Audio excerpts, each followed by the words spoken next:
In a small, quiet suburb of Chicago, life moved at a predictable pace.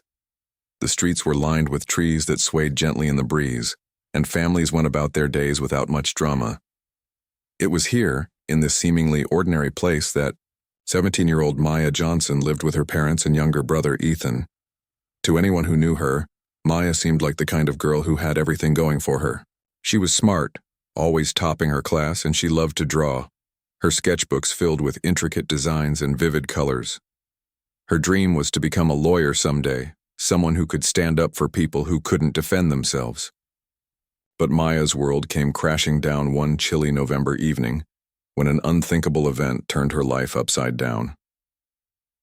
That night, Maya had stayed late at the library working on a school project. She enjoyed the peaceful atmosphere there, surrounded by books and the soft hum of students studying. As she packed up her things around 9 p.m., she felt a sense of accomplishment.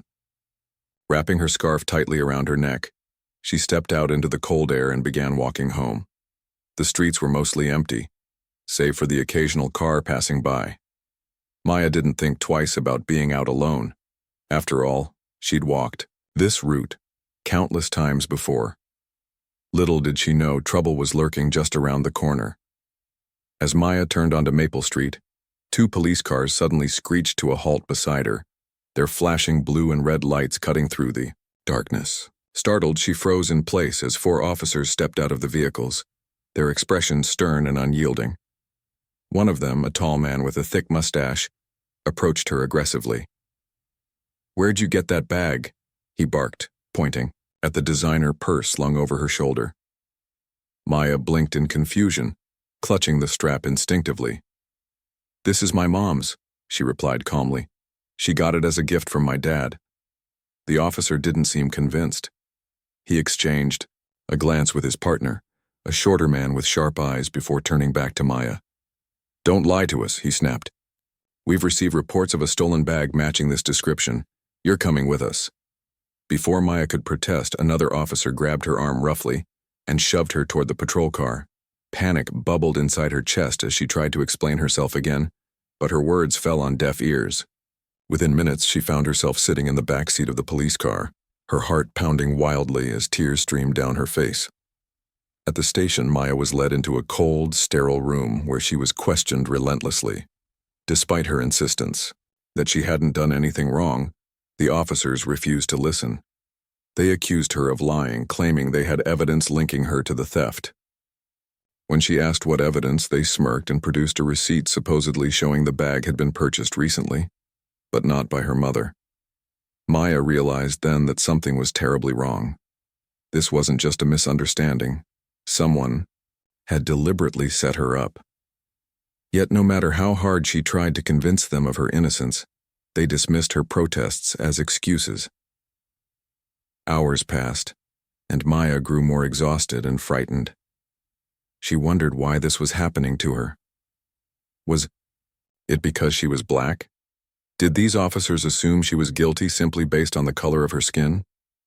The thought made her stomach churn. Finally, after what felt like an eternity, the door opened, and a female officer entered holding a clipboard. Without looking at Maya, she read off the charges: possession of stolen property and obstruction of justice. Maya's mind reeled. How could this be happening?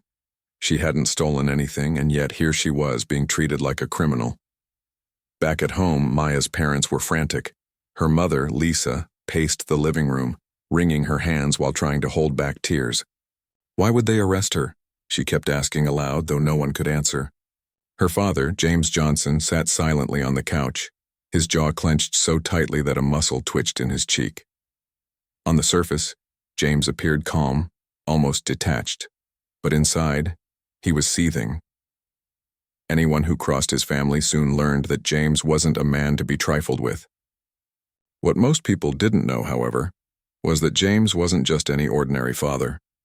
Beneath his composed exterior lay a dangerous secret. He was one of the CIA's top agents, known for taking down some of the world's most notorious criminals.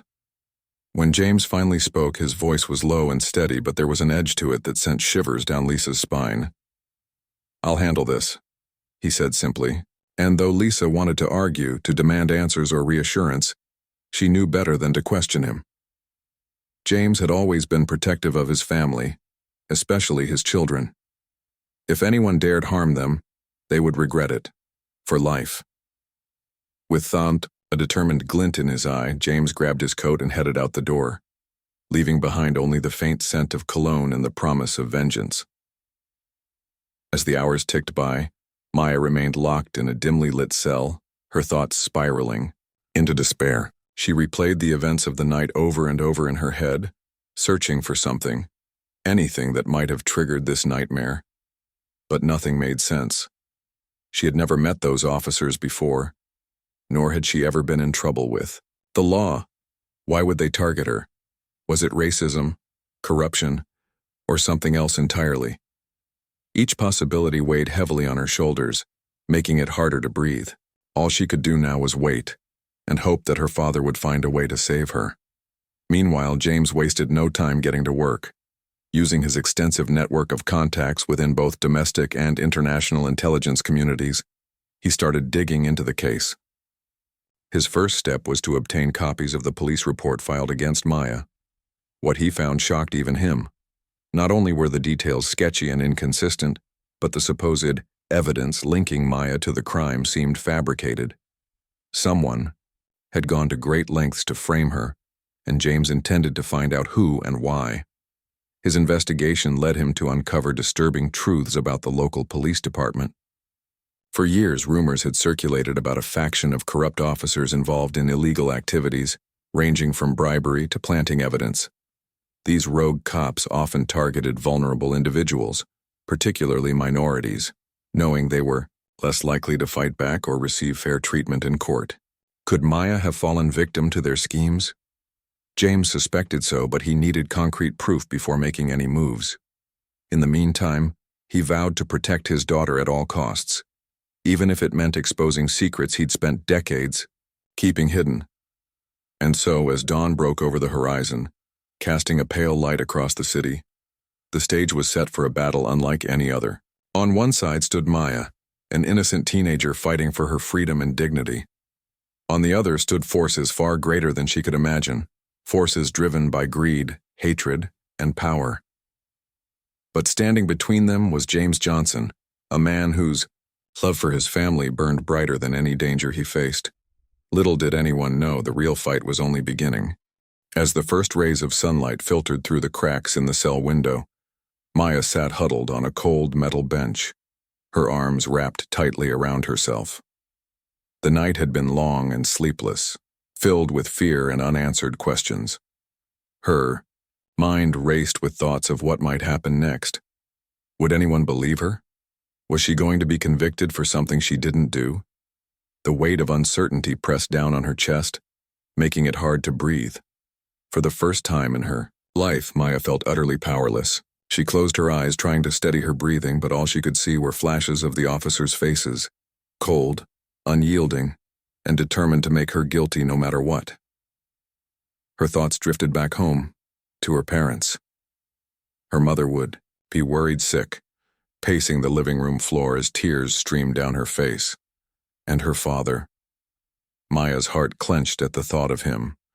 James Johnson wasn't the kind of man who showed emotion easily, but Maya knew how much he loved his family. He was always there when they needed him, protecting them from harm. But could even he fix this mess? Could he save her from a system that seemed bent on destroying her? Despite her doubts, Maya clung to the hope that her dad wouldn't let her down. If anyone could find a way out of this nightmare, it was him. Back at home, James was already several steps ahead. After leaving the house late the previous night, he had driven straight to an old friend's apartment, a retired detective named Marcus Kane. Marcus had worked alongside James during his early days in law enforcement before retiring due to health issues. Though their paths had diverged over the years, Marcus still respected James immensely and owed him more than one favor. When James explained the situation, Marcus listened intently, his brow furrowing deeper with each word.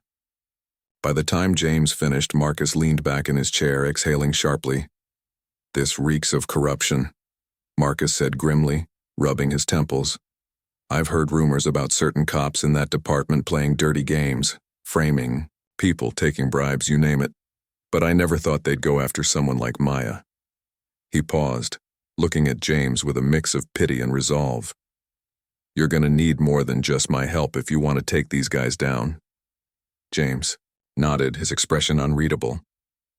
"I know," he replied quietly, "but I'll start with whatever you can give me." Over the next few hours, Marcus dug up files, contacts, and leads that might prove useful. Together, they pieced together fragments of information, slowly uncovering patterns that hinted at a larger conspiracy. It became clear that the officers involved in Maya's arrest weren't acting alone. They were part of a shadowy network within the police force, one that operated under the radar and answered to powerful figures outside the law. While James worked tirelessly behind the scenes, Lisa tried to keep things together at home. Ethan, Maya's younger brother, couldn't understand why his sister wasn't coming back. "Is she okay?" he asked repeatedly, tugging at his mother's sleeve. Lisa forced a smile, though her eyes betrayed her worry. "She'll be fine, sweetheart," she assured him. "Your dad is handling it." But deep down, Lisa wasn't so sure. She had always trusted James implicitly, knowing he was capable of incredible things. Still, this felt different. This wasn't just some mission or operation. It was their daughter's life on the line. By mid-morning, news of Maya's arrest began spreading through the neighborhood. Word traveled fast, fueled by gossip and speculation. Some neighbors whispered sympathetically, believing Maya must have made a mistake. Others, however, were less forgiving. A group of kids from Maya's school posted screenshots of the police report online, tagging her in posts that mocked her predicament. Comments flooded in, ranging from cruel jokes to outright accusations. One post read, "Guess being rich doesn't stop you from stealing." Another chimed in, "Typical teenager behavior, huh?" Maya saw none of this, but her classmates did. Sitting in homeroom, Sarah, one of Maya's closest friends, stared at her phone in disbelief. She scrolled through the comments, feeling a mix of anger and sadness. How could people be so quick to judge without knowing the truth? Gathering her courage, Sarah decided to visit Maya at the station. With permission from her parents, she arrived later that afternoon, clutching a small bag of snacks and a handwritten note. The officer at the front desk initially refused to let her see Maya, citing protocol. But after some persuasion, and a discreet mention of her father's status as a local attorney, he reluctantly agreed. When Sarah finally entered the visiting area, Maya looked up, surprised to see her friend. For a moment, neither girl spoke. Then Sarah stepped forward, placing the bag on the table.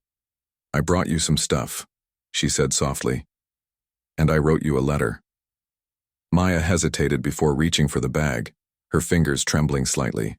Inside, she found cookies, chips, and a thermos of hot chocolate. As she opened the folded paper, tears welled up in her eyes. Sarah had written words of encouragement, reminding Maya of her strength and resilience. "You're not alone," the note ended. "We're all rooting for you." For the first time since her arrest, Maya felt a flicker of warmth amid the darkness. Knowing that someone believed in her gave her a tiny sliver of hope. Yet, the reality of her situation remained daunting. Later that evening, James arrived at the station, his presence commanding immediate attention. Officers who moments earlier had been chatting casually fell silent as he strode past them, his sharp suit and piercing gaze exuding authority. When he entered the interrogation room where Maya was waiting, she burst into tears, unable to hold back any longer. James pulled up a chair and sat beside her, wrapping an arm around her shoulders. "It's going to be okay," he murmured, his voice steady and reassuring. "I promise you we'll get through this." Maya buried her face in his chest, sobbing uncontrollably. She wanted to believe him, but the fear gnawing at her heart made it hard. Sensing her doubt, James leaned back and looked her directly in the eye. "Listen to me," he said firmly. "I've faced enemies far worse than these men. People who would kill to protect their secrets. But I've never backed down, and I won't start now, not when it comes to my family." Over the next hour, James outlined his plan. He explained that he had already uncovered evidence pointing to a corrupt faction within the police department, one tied to a wealthy businessman laundering money through fake theft claims. This man, whose name was Victor Langston, owned several high-end stores across the city. By reporting items as stolen, he collected hefty insurance payouts while selling the goods illegally. The bag Maya carried happened to match the description of one Langston had recently reported missing, making her an easy target for framing. James assured Maya that he was gathering irrefutable proof to expose the scheme and clear her name. Despite his confidence, Maya couldn't shake the feeling of dread. What if his efforts weren't enough? What if the system was too corrupt to care about justice? James saw the hesitation in her eyes and squeezed her hand gently. "Trust me," he said. "I may not wear a badge anymore, but I know how to play this game. And I always win." His words carried a quiet intensity that left no room for doubt. Maya nodded, drawing strength from his unwavering determination. As the day wore on, James returned to his makeshift command center, a secluded cabin located miles outside the city. It was here that he conducted most of his covert operations, away from prying eyes. Surrounded by maps, files, and encrypted laptops, he worked methodically, piecing together every shred of evidence he could find. Every call he made, every email he sent, brought him closer to unraveling the web of deceit surrounding Maya's case. Meanwhile, Marcus continued feeding him intel from inside the city, ensuring they stayed one step ahead of their adversaries. That night, as Maya lay awake in her cell, staring at the ceiling, she thought about her father's promise. She imagined him working tirelessly, dismantling the lies that had trapped her. Slowly, her fear began to morph into something else: resolve. If her dad believed they could win, then so would she. No matter how dark things seemed, she refused to give up. Not now. Not ever. Little did Maya know, the battle was far from over. The corrupt officers and their accomplices weren't about to let her go without a fight. But James Johnson wasn't just any opponent. He was a man driven by love, loyalty, and an unshakable sense of justice. And as the pieces of the puzzle fell into place, it became clear that the real showdown was yet to come. The next morning, Maya awoke to the sound of clanging metal as a guard unlocked her cell door. Her body ached from sleeping on the hard bench, and her mind felt foggy from lack of rest. She sat up slowly, blinking against the harsh fluorescent lights that buzzed overhead. The guard motioned for her to follow, leading her down a narrow hallway to a small visiting room. When she entered, she saw her father sitting at the table, his face calm, but his eyes sharp with purpose. Beside him was Marcus Kane, the retired detective who had been helping James unravel the conspiracy. "Good morning, Maya," James said, his voice steady and reassuring. He gestured for her to sit across from them. Despite his composed demeanor, Maya could sense the tension radiating off him. Something big was brewing, she could feel it in the air. "We need to talk about what's going to happen next," he continued. "Things are moving quickly, and I want you to be prepared." Maya nodded, her heart pounding. She trusted her father completely, but the uncertainty of the situation made it hard to stay calm. Over the next hour, James and Marcus explained their progress in detail. They revealed that Victor Langston, the wealthy businessman behind the fake theft reports, had deep connections within the police department. Several officers were on his payroll, including the two who had arrested Maya. These corrupt cops acted as enforcers, ensuring that anyone targeted by Langston's scheme stayed silent or disappeared altogether. James pulled out a stack of documents and spread them across the table. Among them were bank statements showing suspicious transactions between Langston and certain officers, surveillance photos of meetings held in secret locations, and even audio recordings of conversations discussing how to frame innocent people. "This is just the beginning," James said, tapping one of the papers. "But it's enough to start dismantling their operation. The key now is timing. We have to expose them in a way that leaves no room for denial or cover-ups." As Maya listened, her initial fear began to give way to anger. How dare these people ruin her life just to protect their greed? She clenched her fists under the table, vowing not to let them win. But despite her growing determination, doubts lingered in the back of her mind. Would this evidence really be enough? What if Langston and his allies found a way to twist the truth again? Sensing her unease, Marcus leaned forward, his gruff voice softening slightly. "Listen, Maya," he said. "Your dad and I have seen worse than this. People like Langston think they're untouchable because they have money and power. But trust me, they always make mistakes. And when they do, we'll be ready." His words carried weight, and Maya felt a flicker of hope reignite inside her. Meanwhile, outside the station, the media frenzy surrounding Maya's arrest reached new heights. Local news channels ran non-stop coverage, sensationalizing every detail of the case. Headlines screamed things like, "Teenager nabbed for high-profile theft," and "Stolen bag scandal shakes suburb." Social media exploded with comments, memes, and debates about whether Maya was guilty or innocent. Some defended her, pointing out the lack of concrete evidence and questioning why she had been singled out. Others, however, jumped on the bandwagon of accusation, calling her a liar and mocking her family. At school, the gossip intensified. Classmates whispered behind Maya's back, some avoiding her seat in class while others openly taunted her. Even teachers seemed hesitant to speak up on her behalf, unsure of where to draw the line between professionalism and personal opinion. One teacher, Mrs. Carter, tried to offer support during homeroom. "Remember, Maya is innocent until proven guilty," she reminded the students firmly. But her words fell flat, drowned out by the noise of prejudice and judgment. Sarah, Maya's loyal friend, refused to let the negativity sway her. Determined to stand by her side, she organized a small group of classmates to write letters of encouragement and create posters declaring Maya's innocence. Though many dismissed their efforts as naive, Sarah pressed on, believing that every little bit helped. "If we don't fight for her, who will?" she argued passionately during lunch one day. Her conviction inspired a few others to join the cause, though most remained indifferent or skeptical. Back at home, Lisa struggled to keep the household running smoothly. Ethan, still too young to fully grasp the gravity of the situation, grew increasingly anxious. He missed his sister and couldn't understand why she hadn't come back yet. At night, he would sneak into Maya's room, curling up on her bed and clutching her favorite stuffed animal for comfort. Seeing her son's distress broke Lisa's heart, but she forced herself to stay strong, for both of them. Lisa also reached out to friends and neighbors, hoping to rally support for Maya. While some expressed sympathy, others distanced themselves, unwilling to associate with a family embroiled in controversy.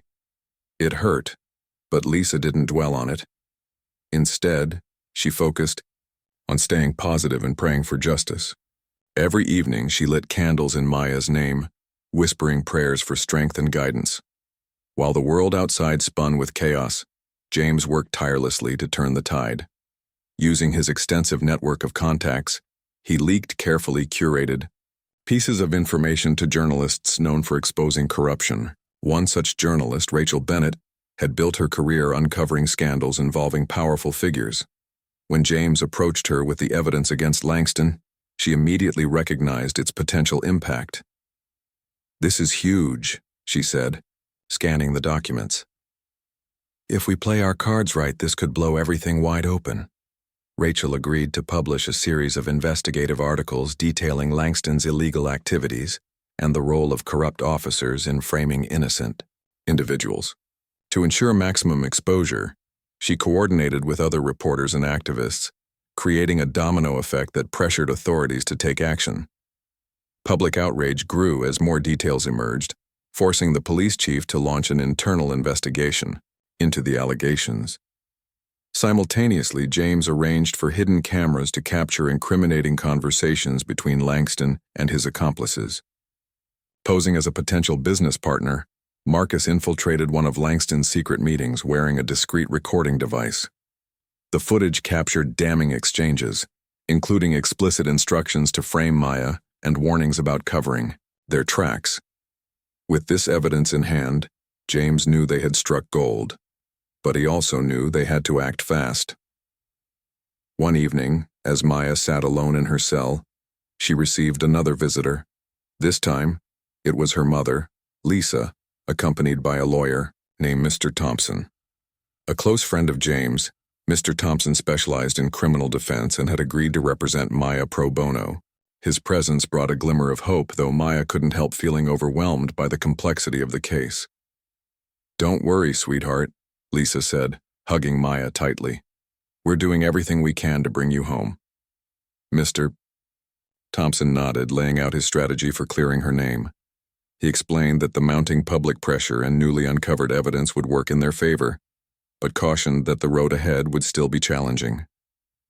"The prosecution will try to discredit us," he warned, "but we'll counter every move they make." As the days passed, Maya clung to the belief that justice would prevail.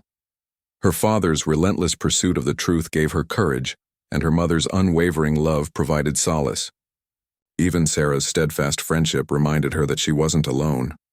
Slowly but surely, the pieces of the puzzle were falling into place, and Maya knew that when the final showdown came, she would face it head-on, ready to reclaim her freedom and dignity. Unbeknownst to Maya, however, Langston and his cronies weren't about to surrender without a fight. As the walls closed in around them, they devised desperate measures to silence anyone threatening their empire. Little did they know, their attempts to evade justice would only dig their graves deeper. For James Johnson, the game was far from over, and he was just getting started. The courtroom was packed, the air thick with tension. Reporters jostled for seats in the front row, their cameras clicking incessantly as Maya Johnson entered the room, flanked by her lawyer, Mr. Thompson, and her parents. James walked with his usual calm demeanor, but his sharp eyes scanned the crowd, taking note of every face. He recognized a few: local journalists, community activists, even some neighbors who had come to witness the trial firsthand. Others were strangers, drawn by curiosity or the sensational headlines that had dominated the news for weeks. Despite the chaos around them, Maya kept her head high, her expression resolute. She wasn't going to let fear consume her, not today.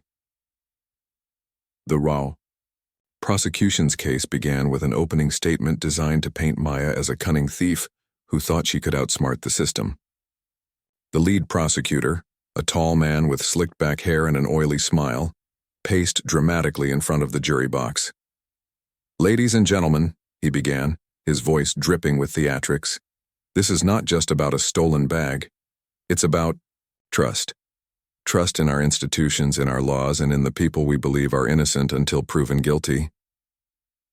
He paused for effect, letting his words sink in before continuing. "But the evidence will show beyond any doubt that Maya Johnson knowingly possessed stolen property and lied to authorities to cover her tracks." Maya clenched her fists under the table, her nails digging into her palms. She wanted to scream at the top of her lungs, to tell everyone in the room how wrong they were. But she stayed silent, remembering her father's advice. "Let them play. Their game. We'll win ours." Beside her, Mr. Thompson scribbled notes furiously, his pen moving like lightning across the legal pad. When it was his turn to speak, he rose confidently, his voice steady and commanding. "What you're about to hear," he said, addressing the jury, "isn't a story of theft or deceit. It's a tale of corruption, greed, and abuse of power, a systematic effort to frame an innocent young woman simply because she was convenient." As the trial progressed, the prosecution called its first witness, Officer Daniels, one of the two cops who had arrested Maya. Dressed in his uniform, Daniels exuded authority as he took the stand. Under questioning, he recounted the events of the night, sticking closely to the official report. According to him, Maya had been acting suspiciously when they approached her, refusing to answer questions clearly and behaving erratically. "When we asked her about the bag," he testified, "she became defensive and evasive. That's when we decided to bring her in for further investigation." James watched intently from the back of the room, his jaw tightening slightly. He knew exactly what Daniels was doing, painting Maya as uncooperative to justify their aggressive actions. But James also knew the truth. When it came time for cross-examination, Mr. Thompson stood up, his tone polite yet pointed. "Officer Daniels," he began, "you claim my client was acting evasively. Can you explain why someone might act nervous when confronted by armed officers late at night? Daniels hesitated, clearly unprepared for such a direct challenge. Well, I suppose anyone would be scared, he admitted reluctantly. Mr. Thompson seized the opportunity. Exactly.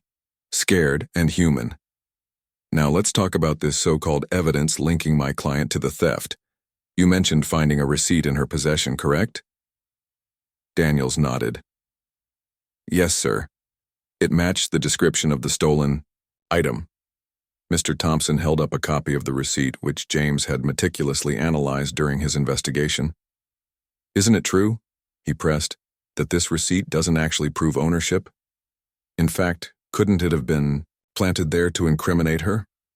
The courtroom fell silent as Daniel shifted uncomfortably in his seat. For the first time, cracks began to appear in the prosecution's narrative. Over the next few days, more witnesses took the stand, each adding layers of complexity to the case. A store manager testified that the designer bag allegedly stolen belonged to a limited edition collection, making it highly valuable. Another officer claimed he had personally verified the serial number against police records. But with every piece of testimony, Mr. Thompson countered with irrefutable facts.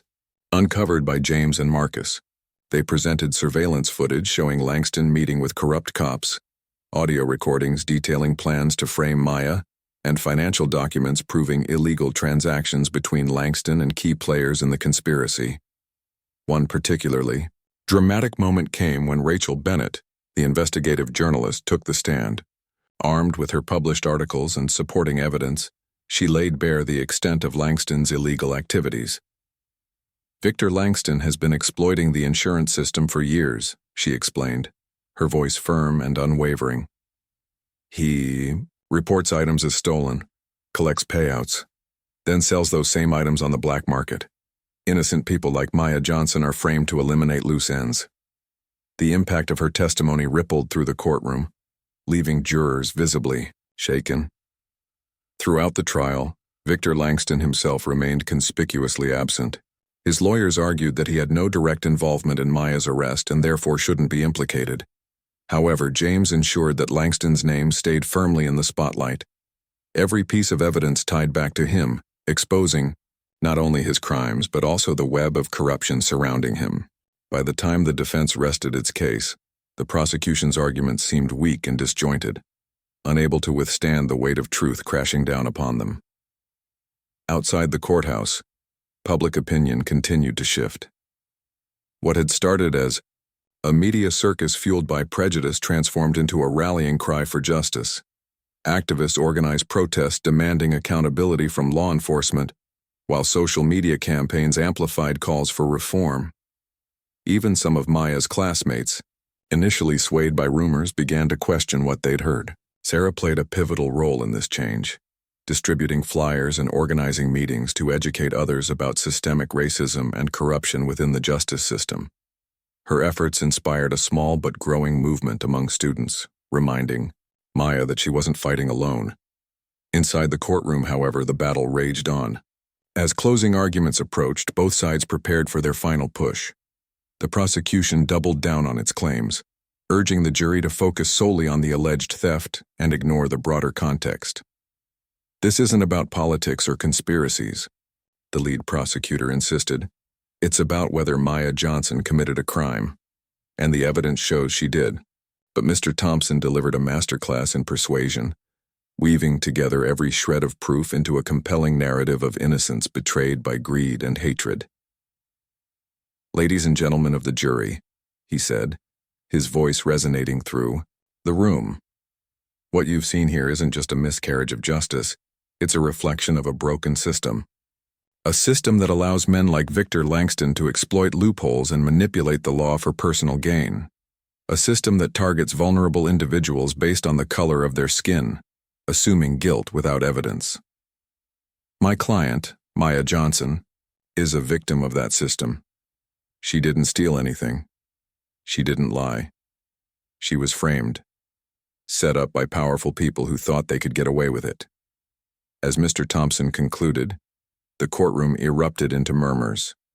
Jurors exchanged glances, their expressions thoughtful and conflicted. Even the judge seemed taken aback by the gravity of the revelations. For Maya, the wait felt endless. Days stretched into nights as deliberations dragged on, each hour heavier than the last.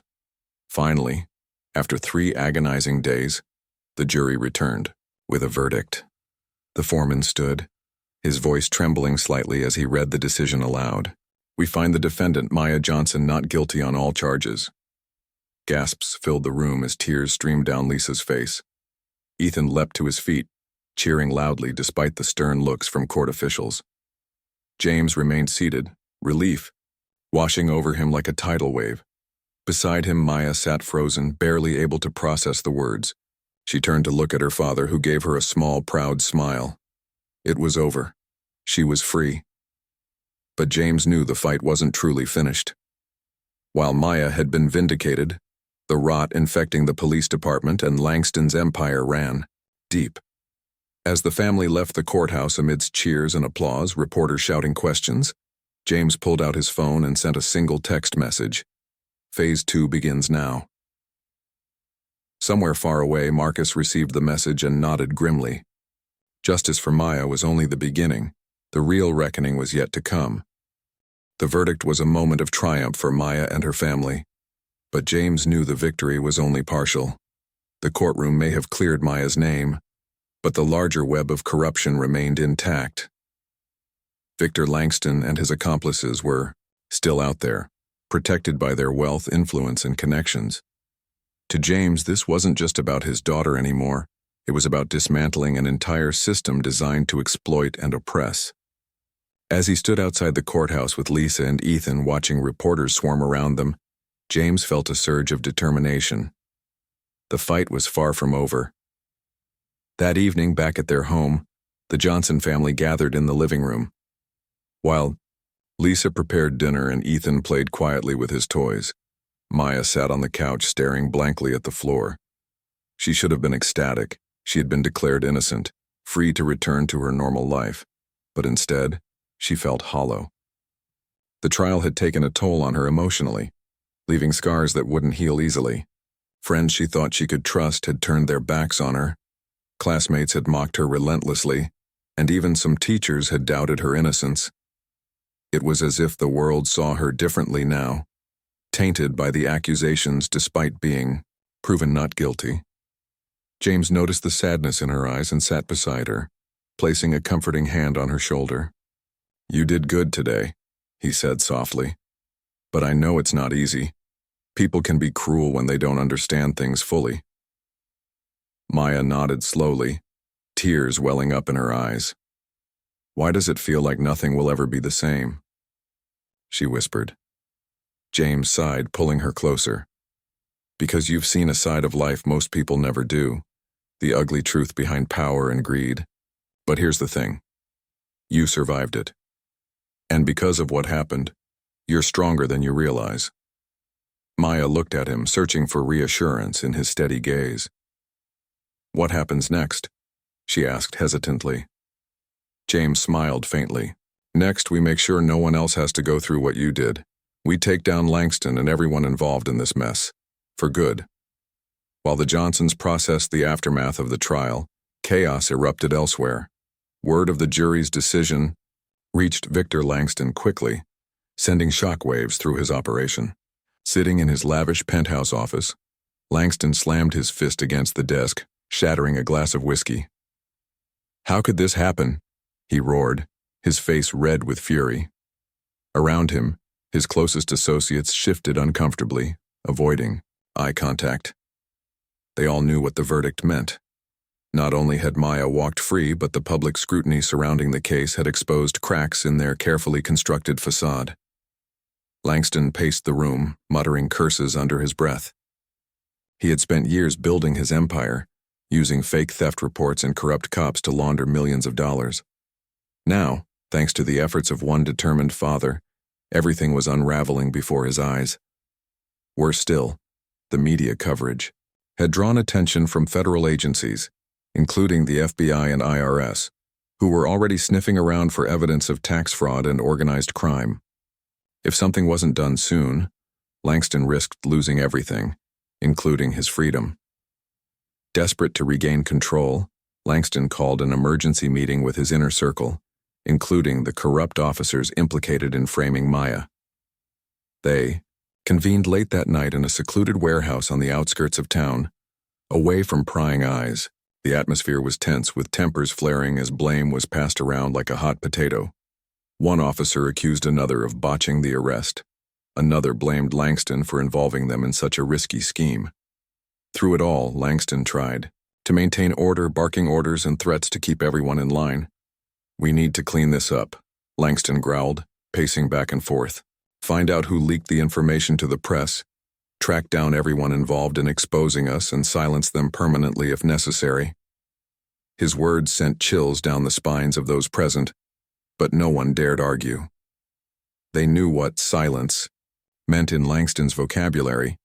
It meant eliminating anyone who posed a threat. Unbeknownst to Langston, however, James was always 2 steps ahead. Using encrypted communication channels, he coordinated with Marcus and other trusted allies to monitor every move the conspirators made. Hidden cameras installed during their earlier investigation captured Langston's meeting in chilling detail, providing irrefutable proof of his involvement in criminal activities. With each passing day, James tightened the noose, ensuring there would be no escape for Langston or his cronies. Meanwhile, Maya struggled to adjust to life after the trial. Returning to school proved difficult. Though many students had softened their stance after the verdict, others continued to whisper behind her back, questioning whether justice had truly been served. Teachers treated her cautiously, unsure how to navigate the awkwardness. Even Sarah, though fiercely loyal, couldn't shield Maya from the lingering hostility. At times, Maya wondered if staying quiet and blending into the background might have been easier than fighting for her innocence. One afternoon during art class, Maya found solace in her sketchbook. Drawing had always been her refuge, a way to express emotions too complex for words. That day she sketched a phoenix rising from ashes, its wings spread wide and ablaze with fire. The image resonated deeply with her. It symbolized rebirth, resilience, and hope. As she worked, Mrs. Carter, her art teacher, approached quietly.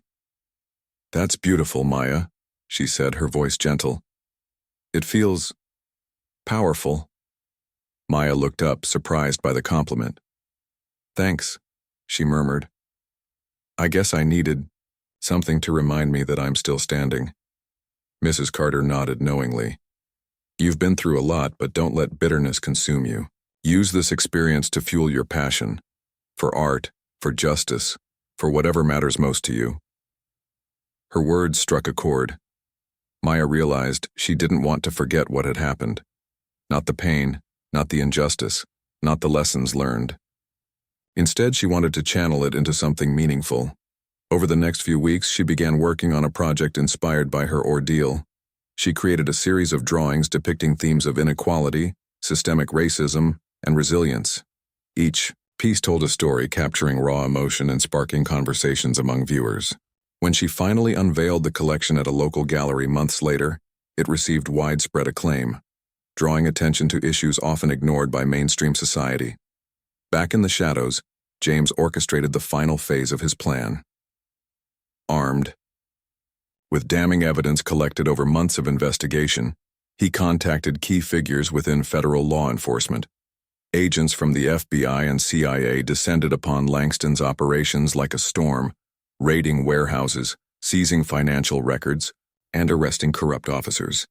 One by one, the pieces of Langston's empire crumbled, leaving him isolated and vulnerable. When federal agents finally arrived at his penthouse to place him under arrest, Langston screamed in rage, hurling insults at anyone within earshot. But it was too late. He was finished. The arrest sent shockwaves through the community, forcing long overdue reforms within the police department. Officers implicated in the scandal were stripped of their badges, while internal investigations rooted out others complicit in similar schemes.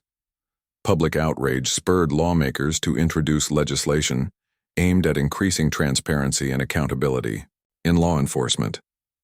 For the first time in years, there was a glimmer of hope that real change might be possible. As news of Langston's downfall spread, Maya felt a sense of closure wash over her. Justice hadn't come easily, but it had come. And, not just for her, countless others who had suffered silently under the same oppressive system now had a chance to seek redress. Her father's relentless pursuit of the truth had paved the way for a brighter future, one where people like her weren't automatically presumed guilty based on stereotypes or prejudice. On a quiet Sunday afternoon, weeks after the dust had settled, James sat with Maya in the backyard. The sun warmed their faces as they sipped lemonade, enjoying the simple pleasure of peace. "Dad," Maya said suddenly, breaking the comfortable silence, "do you think we'll ever really fix everything? Like, all the bad stuff in the world?" James chuckled softly, setting his glass down. "Probably not," he admitted.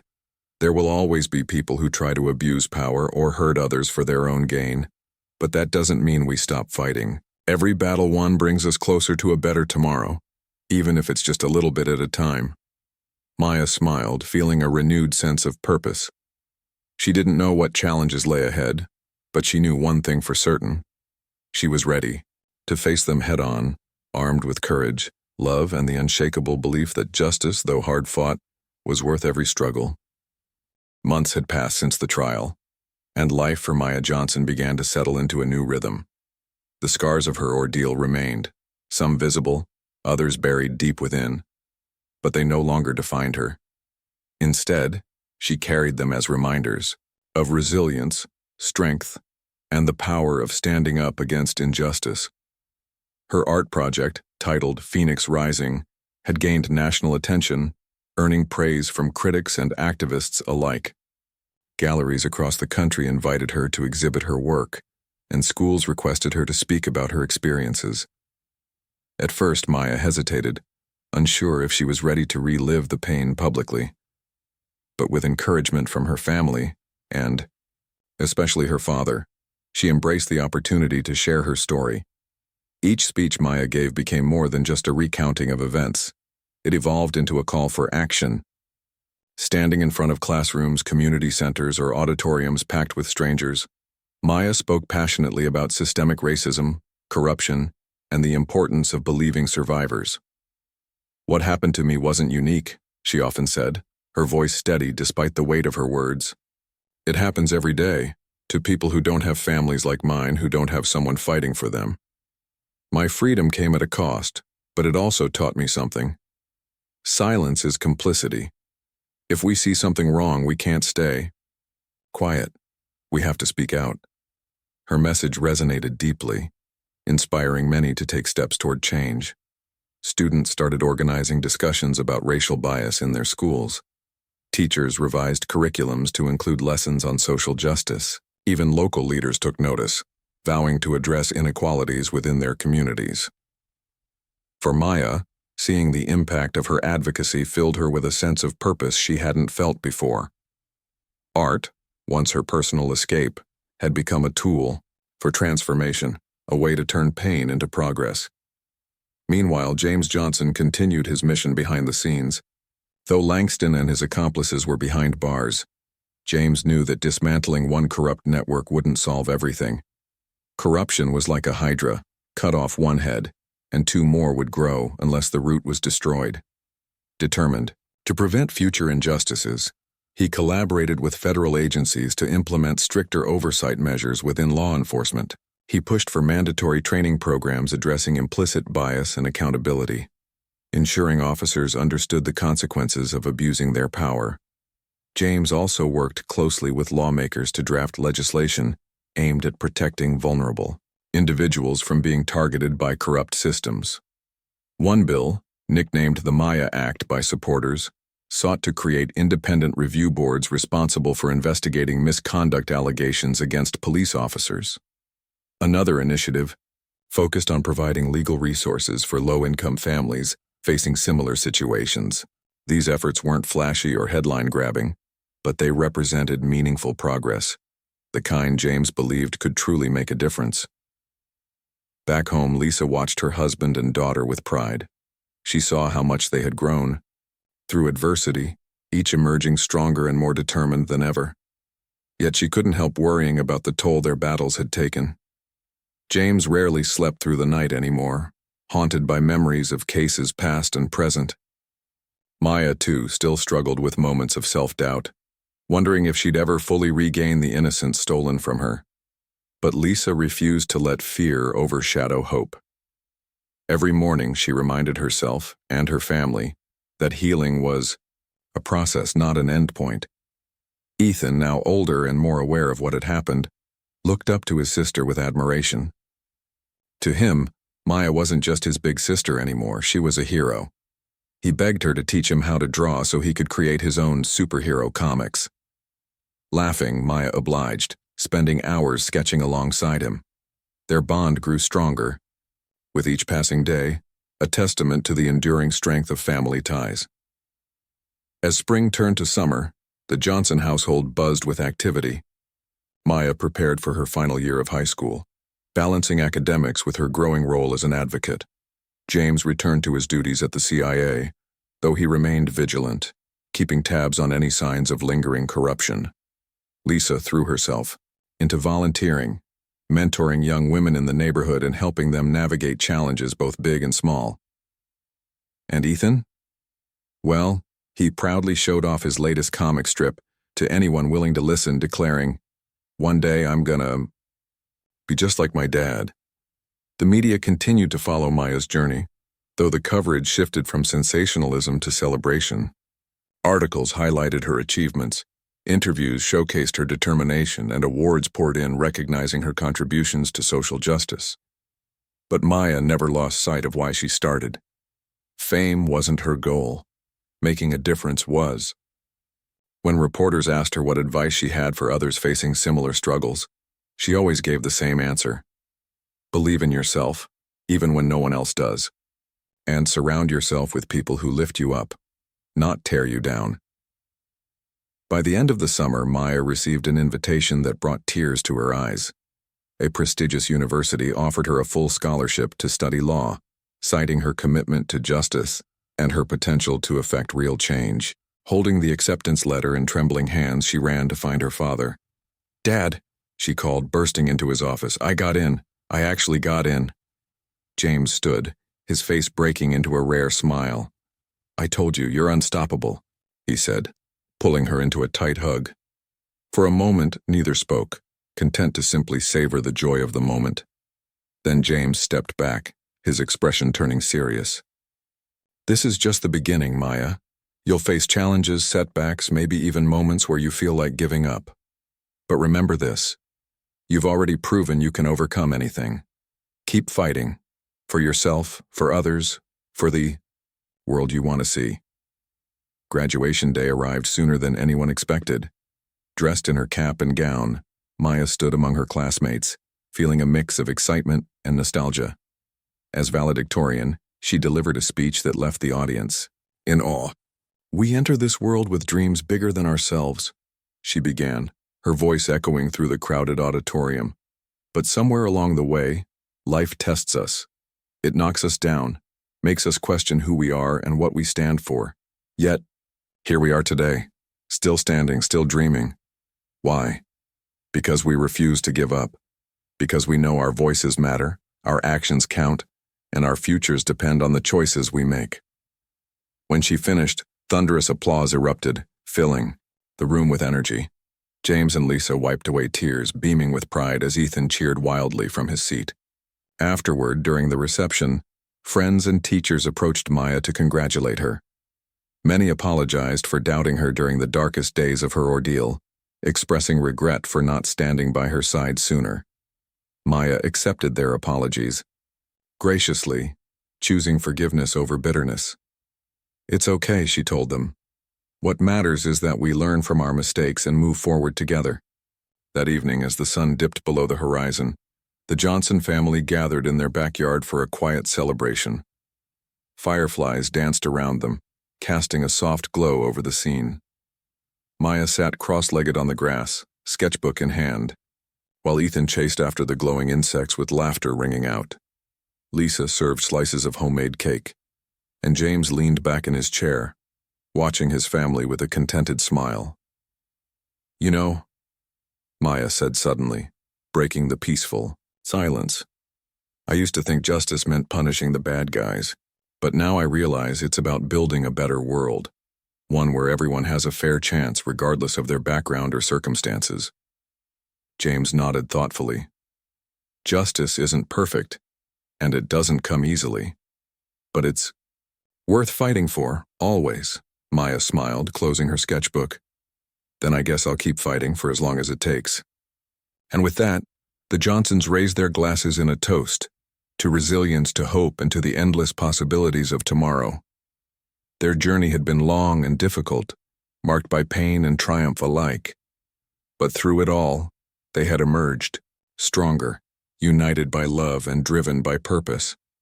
Whatever challenges lay ahead, they faced them together, knowing that even in the darkest moments, light could shine through, if only they dared to seek it.